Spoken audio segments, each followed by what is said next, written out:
Welcome everyone, and thank you so much for joining us today. My name is Ella Jacobs, and I'm a 28 from Los Angeles, California. At Dartmouth, I'm looking to major in quantitative social sciences with a focus in artificial intelligence and government, and I'm an ambassador for the Dartmouth Political Union. It is my pleasure to be able to welcome you today to today's 100 Days Speaker Series program with the Honorable Brian Fitzpatrick, a United States Congressman representing Pennsylvania's 1st Congressional District. The 100 Days series builds on Dartmouth's commitment to bring diverse perspectives and expertise to our institution as we discuss focal policy areas impacted by the presidential transition. This series was created collaboratively by the Dartmouth Rockefeller Center, Dartmouth Democrats, Dartmouth Conservatives, and the Dartmouth Political Union, in cooperation with Dartmouth Dialogues and the Center for Business, Government, and Society, with the primary goal of fostering bipartisan conversation on key issues during the first 100 days of the presidential administration. We would like to welcome our virtual attendees who are joining us today via live stream. For those joining us in person, when we reach the audience Q&A portion of our program, you can raise your hand and one of our student assistants will bring you a microphone. Please be sure to wait for the microphone before speaking so that everyone in the room and on our live stream can hear you. As a reminder, Dartmouth is committed to protecting free expression and peaceful dissent, as well as an open exchange of ideas and a culture of mutual respect. We ask that you do not interfere with or disrupt today's program, which would include preventing attendees from seeing or hearing our guests and moderators, or interfering with our guests and moderators' ability to speak and be heard. Today's program will be co-moderated by Professor Jason Barabas, Director of the Rockefeller Center and Professor in the Government Department. Professor Barabas will be joined by student representatives Noah Amdon, Class of 2027, and Michael Blair, Class of 2028. Noah hails from Oxford, Mississippi, and is the current treasurer of the Dartmouth Democrats. Noah is a quantitative social science major with focuses in sociology and government. He also serves on the Elections Planning and Advisory Committee and is the Director General of Dartmouth Model United Nations. Virtually, Noah works as an AP biology tutor with the Global Teaching Project, where he works to decrease the achievement gap in the Mississippi Delta. Michael is from Manchester, New Hampshire, and is planning to pursue a major in politics, philosophy, and economics, with a minor in Italian and international studies. Additionally, Michael is a member of the Dartmouth Club ice hockey team, a tour guide for the college, and a Dartmouth Democracy Fellow. And now to welcome our visiting guest. For 14 years prior to representing his hometown of Pennsylvania's 1st Congressional District, Brian Fitzpatrick served our nation both as an FBI special agent and federal prosecutor, fighting both domestic and international political corruption and supporting global counterterrorism and counterintelligence efforts, including being embedded with the U.S. Special Forces as part of Operation Iraqi Freedom. Working to promote freedom and democracy at home and abroad, Brian has also served as National Director for the FBI's Campaign Finance and Election Crimes Enforcement Program, and as a National Supervisor for the FBI's Public Corruption Unit at FBI headquarters, where he was recognized as an expert in restoring integrity to governmental institutions.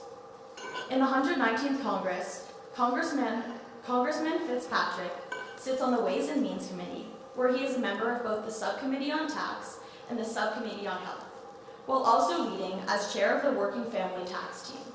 Additionally, he holds key leadership role on the House Permanent Select Committee on Intelligence, serving as chairman of the CIA Subcommittee.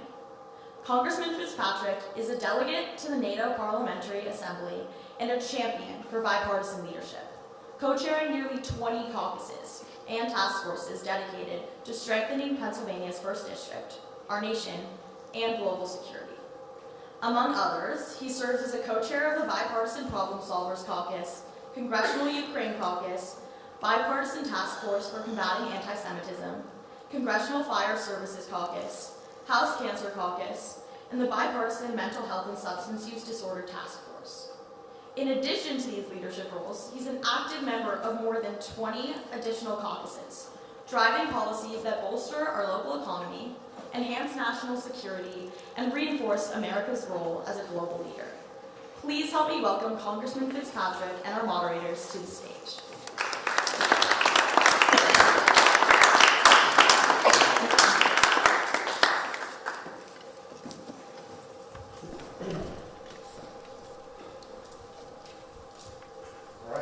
Thank you very much for joining us. We really appreciate you coming out on this beautiful sunny day in Hanover, New Hampshire at Dartmouth College.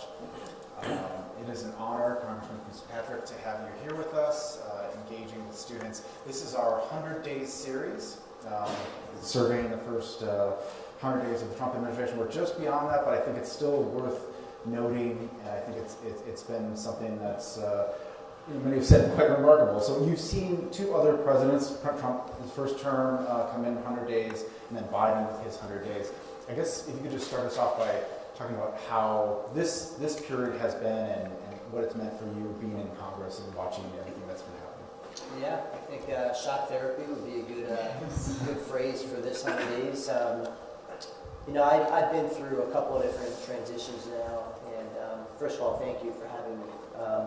And by the way, DPU is very much analogous to the Problem Solvers Caucus that I lead. I lead the bipartisan group in Congress. If you look at the continuum, on the far right you got the Freedom Caucus, far left you got the Squad, and as you inch in towards the center you have a number of caucuses. There's only one that's a two-party group, and that's the Problem Solvers. It's the caucus that me and Tom Schwazi lead. So that's why I was readily willing to accept the invitation. So thank you for having me to your beautiful campus.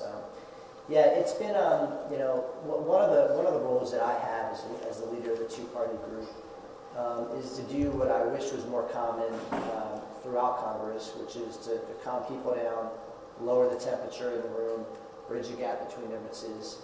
There are certain points in certain administrations that we've experienced throughout our country's history, certainly during my time in Congress, where that's been more challenging than others. Clearly, the temperature is very, very high right now.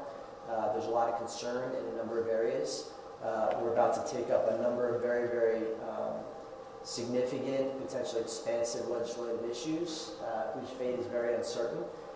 So emotions are very high right now, and moreover, because of the very unique approach that's being taken now, very aggressive approach, we have a lot of people that are concerned, and a big part of our job is to make sure that we tell people, all right, these are the concerns that I think are legitimate. These are the ones that I think are overblown.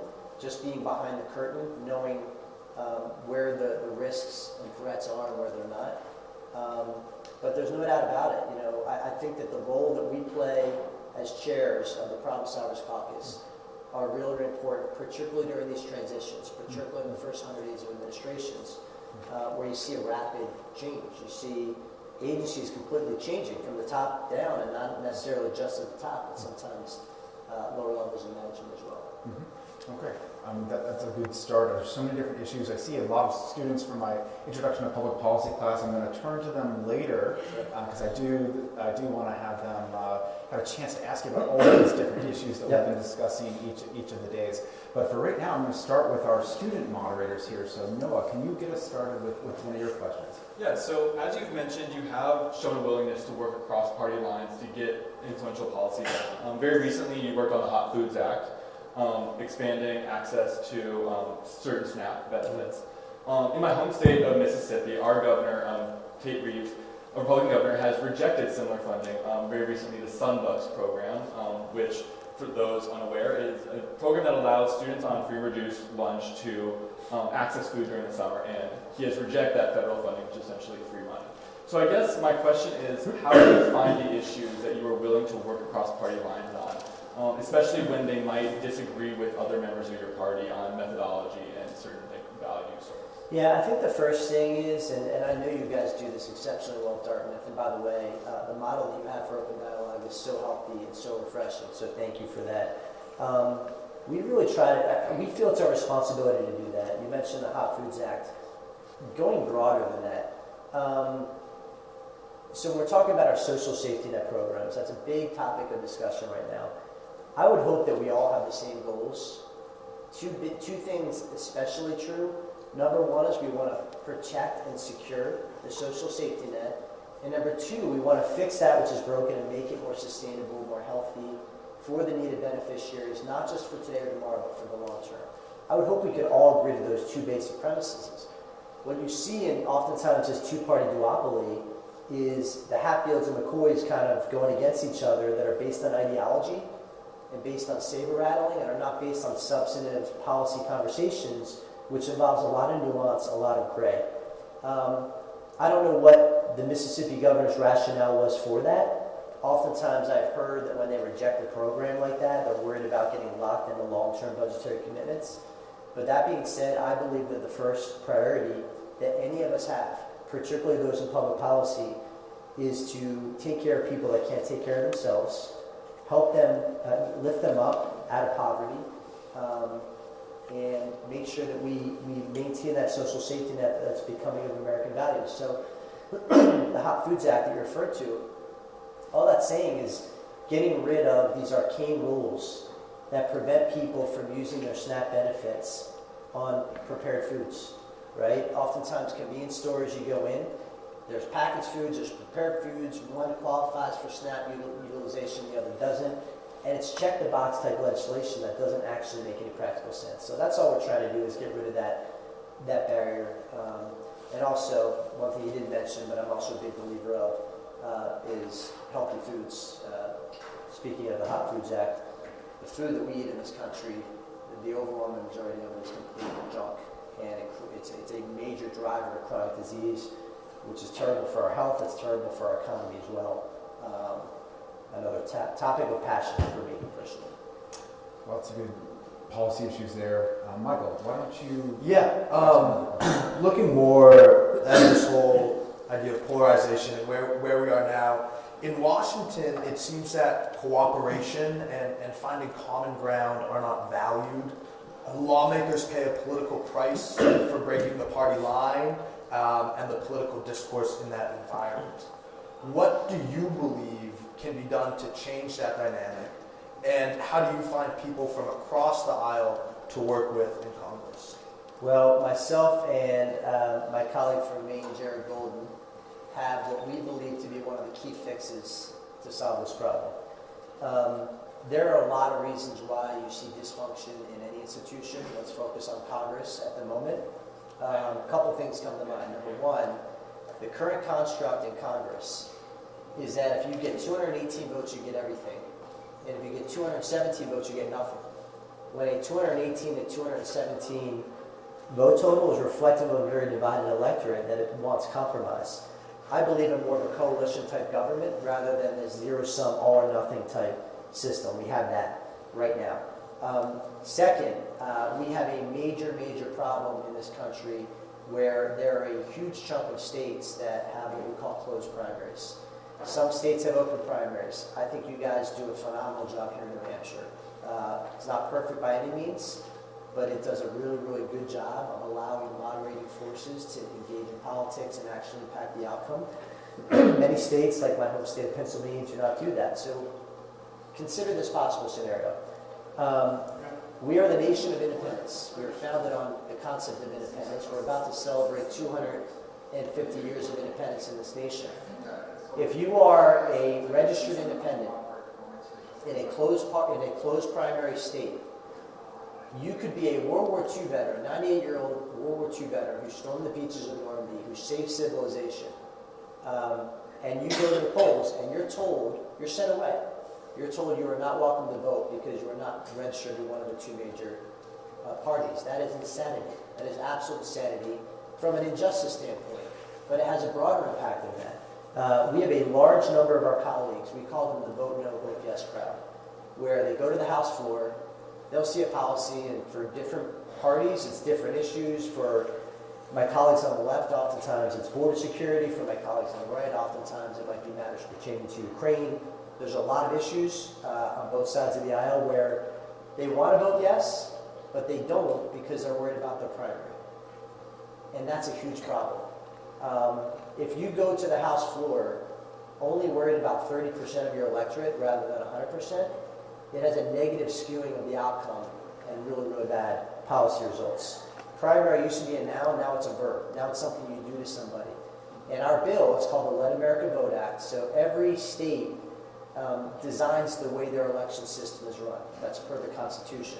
What the federal government's jurisdiction is, and can be in this case, is any federal funding that we send. So, for example, it's called HAVA, the Help America Vote Act.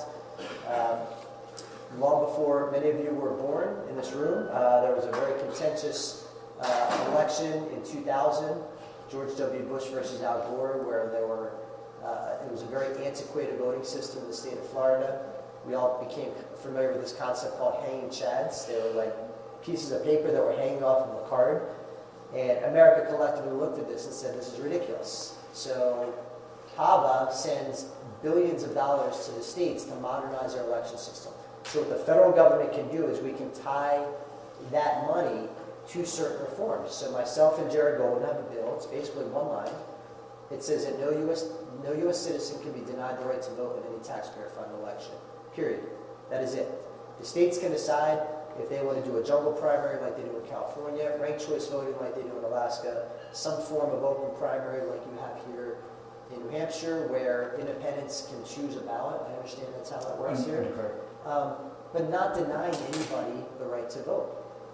And not only is it right from a justice standpoint, but if independents are allowed to vote in primaries, it tends to allow moderates a greater chance to emerge from the primary into the general election, so that we don't have the situation like we have so often in this country, where you're left with a Hobson's choice. You're picking between the lesser of two evils in the greatest country in the world.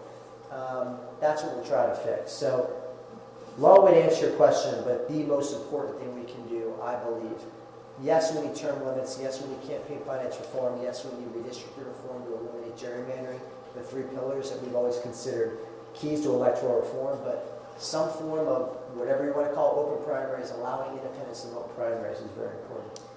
Make America more like New Hampshire is what I'm hearing. That's what I got. And we do have a very rich tradition of vetting candidates for the primaries. So I'm sure many of them are already thinking about making trips up to the zip code or others nearby it. So we'll look forward to hopefully having you back too, but when the rest of the nation catches up to New Hampshire as well. If I could say to that point, so 2022 was the first election cycle that the state of Alaska had their electoral reform bill in place that does much of what I just described. Alaska is one gubernatorial district, one U.S. Senate district, and one U.S. House district.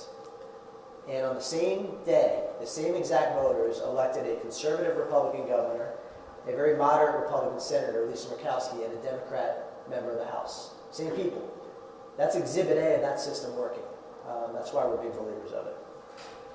Lots of opportunity for bipartisanship in the states, especially if there are legislative changes that can promote that as well.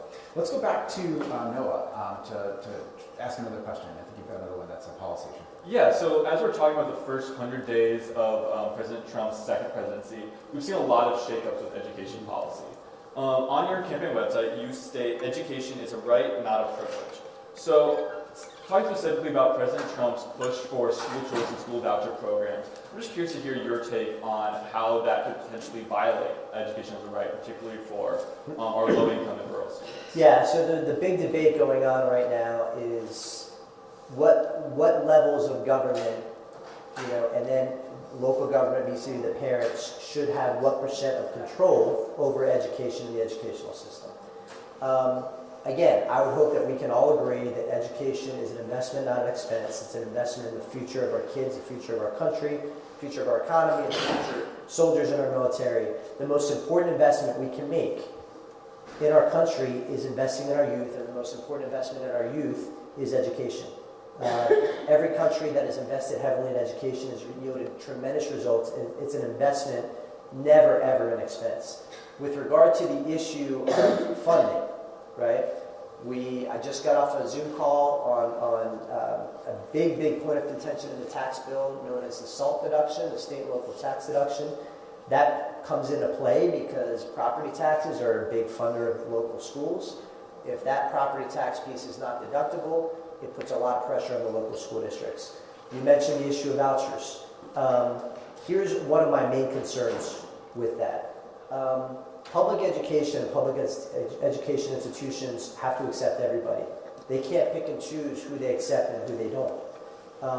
We all want competition. Competition breeds excellence, but there has to be that baseline of protection. That's why we need a National Department of Education. We can never get rid of that. Yes, we want local control of schools. Yes, parents should have a huge, huge say in the education of their kids, but we still need that baseline protection mechanism to make sure that no community in any state in this country falls through the cracks. If public schools have to accept everybody, my main concern as the chair of the Disabilities Caucus is our special education programs, our special needs population.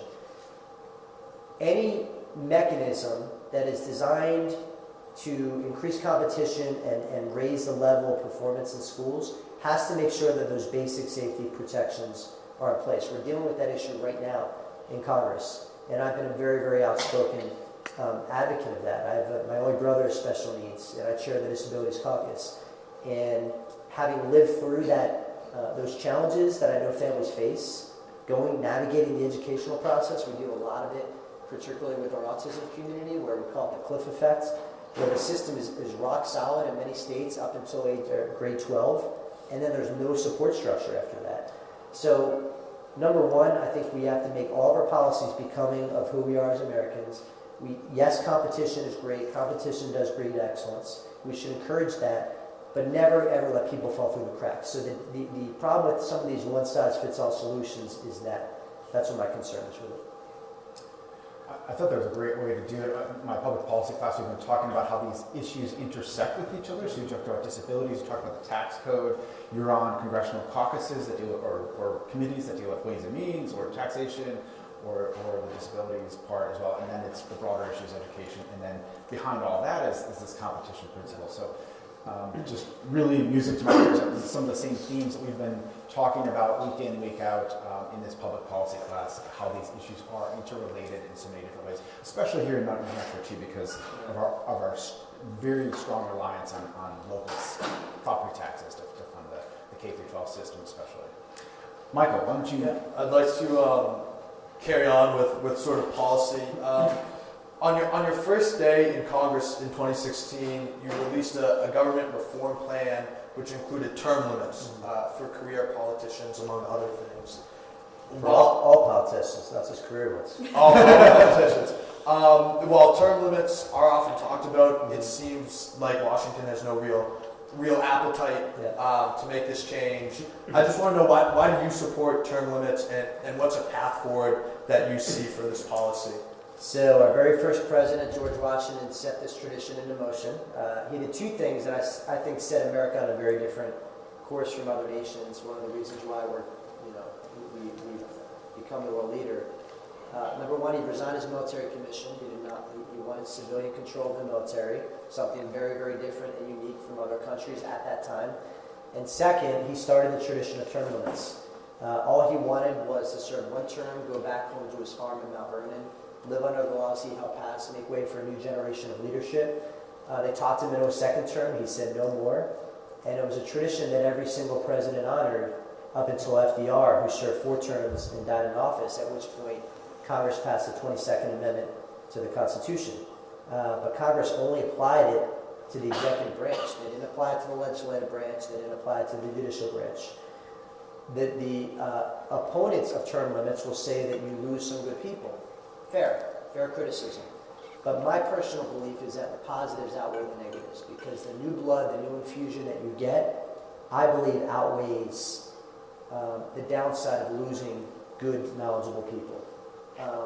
So I believe in that across the board. We had term limits in leadership in the FBI. Same argument. You're losing good people. You're forcing them off the desk. But the good thing is you get new blood. You get new energy that comes with that. You get new ideas. It motivates people to want to stay engaged and possibly be a leader in their own right. So for all those reasons, I'm a big believer in it. Second, I was an FBI agent before I was in Congress. I ran the political corruption unit for the entire country. And what I can share with you, these are my opinions and my observations, not those of the FBI. I want to be clear on that. But what I saw during my time running the corruption unit was that not only was there a correlation, there was a direct linear correlation between the length of time in office and the instances of corruption.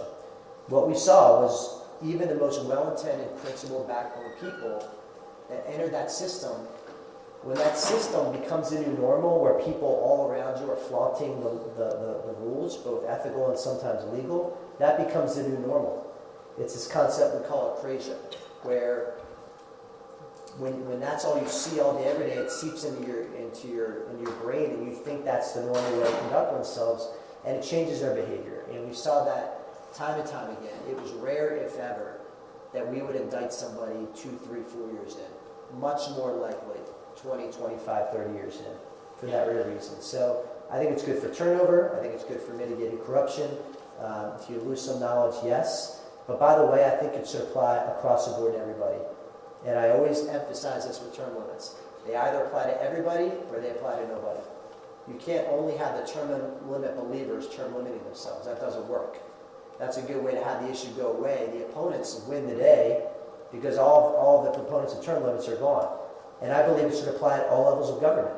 I believe it should apply to the judiciary. Because if you believe in the basic premise of term limits, you believe it should permeate throughout government at all levels, from city council to mayor to state representative, state senator, governor, president, Supreme Court, member of the House, member of the Senate. I think if you believe in new blood coming into the system, then you believe it across the board, and that's what I believe. Thank you. I want to pick this up in a moment, but I want to have my class, especially the students in the audience here, start to think about questions you might formulate after I take this issue of public corruption. You also are co-chair of the Ukrainian caucus, and you just came back in April from a trip to Ukraine. I was wondering if you could talk to us about that. If I'm not mistaken, you got your start looking at public corruption, setting up an FBI task force in Ukraine, and then if you could use that to kind of talk about Ukraine, but also then of course the conflict there as well. Yeah, so my last international assignment as an FBI agent was in Ukraine. I worked at a Kyiv station. It was shortly after the Euromaidan Revolution, where President Yanukovych was exiled out of the country, ran out of the country. Very, very corrupt man, completely in the pocket of Vladimir Putin. And Petro Poroshenko came in, and it was an era where Ukraine was trying to really connect closer to the West, closer to Europe. They wanted to join the EU. In fact, that was one of the spurs of the Euromaidan Revolution, was the failure of Viktor Yanukovych to keep that promise that he had made.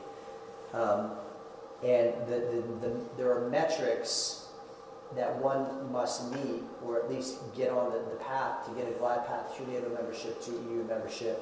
Ukraine was falling short on two, economics and corruption. And by the way, they were interlinked. They were having economic problems because of the corruption problem that they had, which is very common in Eastern Europe and the former Soviet bloc countries. So we stood up what's called the NABU, the National Anti-Corruption Bureau, to put Ukraine on a path where they're starting to actively pursue, indict, and convict particularly high-ranking elected officials that were engaged in corruption, because we're trying to change a very, very systemic culture, and it's hard to do that. You're not going to do that overnight. You really need to change the mindset. When it becomes commonplace in a culture for generations that if you get pulled over, you just bribe the cop. That's how they think. Like, to them, that's normal. To us, it's outrageous and criminal, and as it should be. But that's a lot to unwind, and we set up this bureau to start that process. And I will tell you, the Ukrainian people, I mean, now the world is seeing what I learned during my time there. They are incredibly resilient. The Ukrainian military is very reminiscent of our Continental Army in 1776. They are fighting for a cause, unlike Russia. The Russian troops that are fighting on the front line, and I just was on the front line 2 weeks ago in Kharkiv, just a few miles away from the Russian border. The Russians are sending conscripts that are fighting for money, not because they believe in the cause. They're sending mercenaries who are fighting for their freedom out of prison, not because they believe in the Russian cause. And the Ukrainians are these amazing people that are fighting for all the right reasons, for their independence and for their freedom. They were 31 years into their independence, and it's now come under assault. I'm very, very passionate about this. I already issued and offered one discharge petition, and for those of you who are not familiar with discharge petitions, it's considered a very hostile act of leadership when you're in the majority to sign, let alone introduce a discharge. A discharge basically circumvents a speaker, circumvents the House Majority Leader, and forces a bill to the floor for consideration. I did it once to get the last Ukraine supplemental on the floor and passed, and it passed overwhelmingly. I believe that's allowed Ukraine to stay in the fight and brought us to the situation we are today. And now's the time for another one, and I will be doing the same exact thing. In fact, I've already introduced a discharge petition to force a Ukraine support bill to the floor, because the promise that I made to President Zelensky when I was there with him 2 weeks ago, and the promise I made to the Ukrainian soldiers, is that we will not abandon them. We are not going to allow Russia to win. We have an outcome-determinative block of members of both the House and the Senate that have enough votes to ensure that this is the outcome. So to all of our friends out there throughout the country, and here in New Hampshire, who are worried about Ukraine, mark my words, we will make sure that they stay in the fight, and we are going to do everything possible to make sure that this is a just outcome. Because the message that has to be sent is that if you are a dictator that invades a sovereign, freedom-loving democracy, that you will be punished and not rewarded. If the message is that you're going to be rewarded for that conduct, we're going to get more of that conduct. That's a message to President Xi vis-a-vis Taiwan. It's a message to the Ayatollah vis-a-vis Israel. It's a message to Kim Jong-un vis-a-vis South Korea. That, hey, go for it. And you're not going to get everything, but you'll be rewarded with something. That cannot be the message. The only way we can measure success in Ukraine is if, when all is said and done, Vladimir Putin looks back and regrets his decision to invade Ukraine. That is the only acceptable outcome, I believe. And we're going to work very, very hard to make sure that's the case. Thank you for that. And thank you for reminding us, too, how we're coming up just over a year to the 250th anniversary of the signing of the Declaration of Independence, and to think about the themes that were in these hills, in this part of the region, part of the world, 13 states, and then to link it back to the Ukrainian struggle right now. I really appreciate that back and forward in time. So why don't I see if there are any questions from the audience, and we'll take a Dartmouth student question first, and I recognize Ashley from Public Policy 5. So why don't wait for the microphone, please. Please tell us who you are, your major, maybe where you're from, before your question. Yeah, so my name is Ashley. I'm a freshman. I'm majoring in government as well as music. And I wanted to ask you just about education policy and this whole notion of slipping through the cracks. I mean, I worked in early education daycares for 2 years, and you would just see these agonizing discrepancies in the caliber of education for children depending on the funding that's allocated to these regions. And as someone who has a special needs sister and is very interested in education policy, I believe that this should not be a partisan issue, and it has unfortunately recently become one. I think the majority of policymakers would actually argue that this really shouldn't be as inflamed politically as it currently is. And I think the media is partially to blame for just, how quickly these issues are presented to the public and to constituents in a way that is very inflammatory. So, my question to you is, as a policymaker and to those who are hoping to enter the policy world one day, how do we bridge that gap between having across the aisle policy goals and this inflammatory way in which these issues are presented to the public and polarized? Yeah, it's a great question. This is not unique to education, but it certainly applies to it. I think it's all of our responsibilities, and every one of us as citizens, because citizens run this country. That's the amazing construct of our founders, the brilliance of our founders almost 250 years ago. When me and Tom Suozzi, he's a Democrat, I'm a Republican, but we're both very centrist. Just to give you an example, he's a Democrat that supports border security. I'm a Republican that voted for the DREAM Act, right? We marry together and mesh together nicely in a lot of these issues, because it's sort of the juxtaposition of those two. One of our goals in every conversation, when we bring the parties together at the table for any discussion, we start by trying to agree on the end goal, right? What are we trying to accomplish? And is there a phrase that we can just rally around that will be the model for everything that comes before it? So on elections, right? You have voter participation and you have election security, right? The right likes to focus on election security, the left likes to focus on participation. How about we do both? So can we come up with a phrase that we can all agree on, right? Can we all agree that our goal with elections is we want to make it easy to vote and hard to cheat? Can everyone agree on that phrase? If we can all agree on that phrase, then we back up a system that will accomplish that mission. With education, can we all agree that education is an investment and not an expense? Can we just start with that basic premise? And once we get everyone a yes on that, we back up from there. what is the best way that we can accomplish having our kids being the best educated in the world? Everybody should want that. And it's okay if we disagree on the approach, then let's have a healthy conversation about it. But that's where the breakdown is. We don't have that healthy conversation because everyone's kind of dug in to their predisposed position and their preconceived notions, and they don't want to have a conversation about it. So, when it comes to public schooling, and I think this is where my colleagues on the right fall down, is I hear the call and concern for choice in education and competition. That's really important, and there's a place for that. But we have to protect. We have to have the baseline set of protections in place. And if we can all agree to that, then we can come up with a construct that funding is important, right? But funding obviously isn't everything, right? Because we see a lot of schools in our inner cities that are failing. So we need to look at why that's the case, right? When we see a failing school that's being given resources, is it purely a lack of resources, or is there something else? In all likelihood, it's two things, right? It's a lack of resources or a misapplication of resources, but oftentimes there might be something else as well. And I think we need to look at that. I have the same perspective when it comes to gun violence. I voted for the assault weapons ban. I'm the author of the universal background check bill. Every time there's a tragic shooting, we need to unpack what happened, where the breakdowns were, and what we need to do to fix it.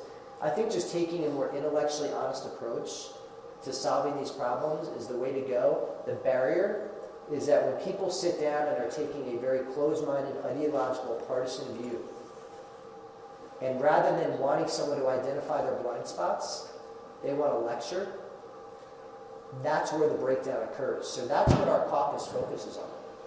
We focus on that conversation after coming up with a mutually agreeable mission and solution. And education is exhibit A of that. And we saw the connection again between gun violence and education. So again, Yeah. these issues really do connect, and if you can work with other people on many sides of the aisles, you might be able to find some things. Let's see if we can fit in a bit more here. We'll go to the person who introduced us here. Hi, thank you so much. I wanted to ask kind of about the state of Main Street right now. So Main Street? just small businesses Yeah. right now. You've done a lot to support local economies, and I'm curious, especially knowing that in the past 20 years, a lot of programs for small businesses have been funneled towards kind of identity and DEI-based methods. Whether there's a need right now to switch to a more need-based way of supporting these businesses in the wake of DEI cuts, or whether that's an issue right now, and what the primary concerns for small businesses are in these past 100 days. Yeah, good question. I think what businesses are desperate for more than anything right now is certainty. There's a lot of uncertainty, and uncertainty is bad. It's bad for business, it's bad for military planning, it's bad across the board. People need some kind of certainty that the tax code and the regulatory code and tariffs and materials costs and labor availability and product demand is not constantly, all those factors are not constantly in a state of flux. They need some certainty because certainty allows planning. Planning allows for profit and success. So I think the best thing we can do is give them certainty. Right now they don't have certainty on the tax code because that's all up for debate right now in Congress. It's about to expire at the end of the year. They don't have any certainty on tariffs because all those are being recalibrated and renegotiated. And we don't know where that ultimately ends. Regulations sometimes can be very duplicitous and redundant.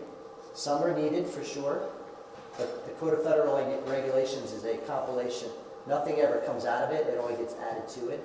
It could have been passed in 1940, have no application anymore, but it's still sitting on the books unless it's affirmatively repealed by Congress. So I think small businesses, what they have in their mind right now are the tax rate, they're concerned about tariffs, they're concerned about material costs and inflation, and not only inflation as it pertains to their cost of doing business, but also inflation of does it depress demand about consumers that don't have the money to actually purchase their product or service. Small business owners are amazing people, they're dreamers. They oftentimes are living out a life dream they had. or have, where they're selling a product that they've always been interested in or performing a service that they've always had a passion for. And that's quintessential to America. We have to do everything we can to protect them. Keep in mind that individuals pay taxes by and large at the individual tax rate, which generally, can be at the top rate as well.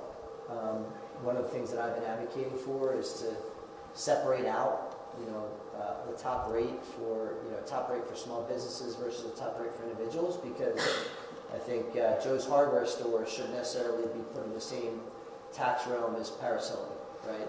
They shouldn't be in the same conversation. I think they're different scenarios. So I've been advocating for a separate small business rate within the individual code, but certainty, I think, is really the name of the game. And there's a lot in flux right now, and I hope in the coming months that a lot of that has calmed down a little bit, and I think it will, actually. We need a series on the second 100 days because so much of this, like you said, is in flux now. I know you're working on these issues even this morning. Lots of technical changes, and we'll have to just really pay attention and see how it unfolds over the next 100 days. Some benchmarks there. Let's see if we can get a few more questions in. Can we go right here? By way of background, Jim is former Republican state senator representing this area of New Hey, Hampshire. all right. Yeah, good. So the question is, we have an unlimited dark money super PAC funded campaign finance system. To what extent does that post 2010 Supreme Court decision result in partisan animosity and failure to address policy problems? Yeah, Citizens United versus FEC, right? I was in the FBI's corruption unit when that case came down. Director Mueller was the FBI director at the time. I got called up to his office. It was the first time I got called up to his office. It was immediately after that case came down, and he asked me a very basic question. He said, "What will this do to the corruption situation?" And I said, "I need to dive deep into this. I haven't even read the case yet, but my gut is telling me it's going to make the problem worse." It's a constitutional challenge that we're trying to grapple with, and I think this is what the broader discussion about campaign finance needs to be, is if you sort of dissect particularly Justice Kennedy's concurrence, but I think all of their opinions were very important, but Kennedy's in particular, where they're identifying corporations as people, right? So here's, I think, the crux of the campaign finance problem, is the Supreme Court for generations has viewed, obviously, political speech as a tantamount free speech right, should be, right? But here's the controversial piece. They're identifying political donations as speech and not property. That is the key issue, the key constitutional linchpin in this entire analysis. That's what I disagree with, right? Because to say, they put on the same plane speaking up at a town hall as the same thing as making a political contribution. You're supporting a candidate, opposing an issue, supporting an issue. But I don't buy that, because to say money is speech is to say that wealthy people have greater free speech rights than people of lesser means. But that's at the core of their argument of campaign finance, is contributions are free speech protected by the First Amendment. So that's what we have to wrap our brains around. Now, I'll give you the flip side analysis, and this is what Justice Kennedy sort of was alluding to, that news organizations engage in political speech all day, every day. Cable news channels, if you want to call them news, but they're called news channels, but they're on cable, mostly editorializing at this point, and opinion shows. If we're going to say that we're going to limit free speech, in terms of money spent on politics, do we have to limit those venues as well? So it gets into, is money property or is it speech? How do we constitutionally view political contributions? Is it the exercise of free speech, which is unlimited, or is it the exercise, or is it the transfer of wealth to a campaign? Now, I think the Supreme Court already did, in essence, answer this question when they put caps on federal contributions, right? If you want to donate to a federal candidate, the most you can give, one person can give in one election cycle is $3,500, because the Supreme Court actually did recognize the corrupting influence of unlimited donations, which, by the way, is the law in many states. In Pennsylvania, If you're running for Congress, the most you can accept is $3,500. If you're running for governor, you can accept unlimited amounts from an individual donor. Two wildly different schemes. I personally like the limits in contributions. I personally believe that political contributions is property, not speech. And that's why I take the view that the Citizens United decision was wrongly decided. I think they focused on the wrong constitutional principle, and they should have been focused on the corruption mitigation piece rather than the free speech piece, because I do believe that money is property, not speech. I can already see. I don't know if that answered your question, but... Follow up. Sure. Follow-up question. Yeah. Would you support an amendment supported, maybe shaped differently? Every Democrat in Congress supports an amendment to quote-unquote overturn Citizens United. Yeah, it depends on how it's worded, because think of what we're talking about here. We're talking about amending the First Amendment to the Constitution. That is very treacherous. You got to be very, very careful there, right? Yeah, would you take leadership role as a member of Oh, of course. common sense in shaping a conservative or Republican? 100%. Listen, I think we need to get the money out of politics. Brendan Boyle and I, my Democrat colleague, neighbor in Pennsylvania, he and I traveled to Ireland together, and we just met a state senator who had just finished his election. And both of us were just asking, what's the system like here? How much did your race cost? And he said $40,000. But $40,000, because in Ireland, they have an entirely different system. They don't have the First Amendment in Ireland. They have different constitutional principles. But yeah, they limit the amount of money. They actually limit the amount of time you can campaign. So we don't have this endless campaign cycle where there's never any governing, even after elections. So it's pretty interesting juxtaposition. But to answer your question, yes, I am happy to lead on anything we can do to limit the amount of money, particularly dark money in politics. I am 100% supportive of that. The challenge is, and always has been, that forces us to get into the First Amendment realm, and how are we going to navigate that? So much of public policy is about laws. The Rockefeller Center tries to be the home of law and legal programming at Dartmouth. On this topic, we have a course running right now on election law, taught by Matt Raymer, Dartmouth 03 grad. These would be wonderful issues, so please come back and address that class when we get that going again, all the rest of these. And if you guys can help figure out a solution that protects the First Amendment, but still limits money in politics, sign me up. Sign me up. So that's all the time we have, unfortunately. Thank you to Congressman Fitzpatrick for being here, our moderators and hosts. Please join us next Thursday, May 15th at 5 p.m. in Filing Auditorium for a conversation on another timely topic, tariffs. Those have been in the news in case you haven't noticed. With Stephen Vaughn is a partner at King Spalding, a former general counsel of the Office of the United States Trade Representative, and Dominic Pino, the Rhodes Fellow at the National Review Institute. The discussion is going to focus on current U.S. trade policy, the drawbacks and benefits of tariffs, the Trump administration's strategies in this regard, and it's going to be moderated by my colleague, Professor Doug Irwin, who's the co-director of the Political Economy Project, as well as Javier Navarrete at 25 at Dartmouth, too. So please join me in thanking our speakers here today. Thank you very much for being